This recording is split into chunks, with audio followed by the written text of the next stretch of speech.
बार्शीचे आमदार राजेंद्र राऊत यांची मनोज जरांगेंवरती जोरदार टीका पाहायला मिळते। हाच का तुमचा सुसंस्कृतपणा असा सवाल राजेंद्र राऊतांनी जरांगेंना विचारलाय। दरम्यान महाविकास आघाडीला ओबीसी मधून आरक्षण देण्याबाबतची भूमिका लिहून घ्या असं आव्हानही राजेंद्र राऊतांनी जरांगेंना दिलं। दरम्यान यानंतर जरांगेंनी राजेंद्र राऊतांवर पलटवार केला। राजेंद्र राऊतांनी आयुष्यामधील मोठी चूक केल्याची टीका जरांगेंनी केली आहे।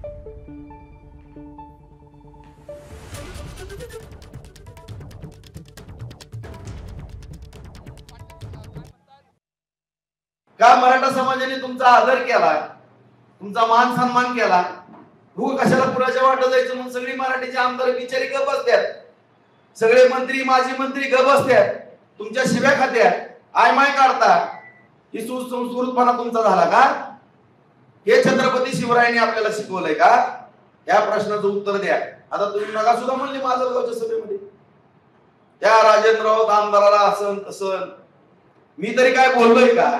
आता बार्शी तालुक्यातले मराठ्याची पोरं जर तुम्हाला प्रश्न विचारत असतात आणि तुमच्या जर नाकाला झुमला असेल मायाबद्दल आणि माझ्या कुटुंबापर्यंत जर तुम्ही जात असाल आणि तुम्ही म्हणता त्या माजलगावच्या सभेमध्ये हे त्या राजेंद्र राऊतांच्या दारात जागा आहे का सभा घ्यायला, आणि तुम्हाला एवढी खुमखुमी जर असाल तर राजा राऊतांच्या दारात सभा घ्यायची।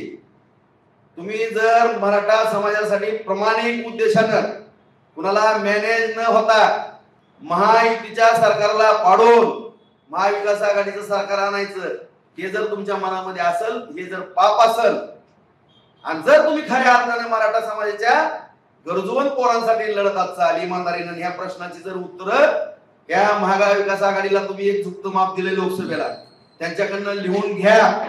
मला सांगा राजेभाऊ, मी लिहून आणतो। हे देवेंद्र फडणवीस आणखीन कोण एकनाथ शिंदे कशी लिहून देत नाहीत मी बघतो, अजितदादा कशी लिहून देत नाही ती माझी जबाबदारी। आणि जर त्यांनी नाही लिहून दिलं, सगळे पत्रकार मराठा समाज बांधव तुम्ही राजकीय संन्यास राजा गौरवचा जाहीर आपला राजकारणाचा संबंध नाही, यांनी जर नाही लिहून घेतलं तर त्यांची भूमिका काय आहे, तुमची भूमिका क्लिअर कर। चल चल क्लिअर कर, तू जाय तिथं, तू त्यांच्याकडे लिह, त्यांच्याकडून लिहून आण, कागद दी, मी मराठ्याच्या हातात देतो, मराठी दारात जाऊन त्यांना लाडी घे।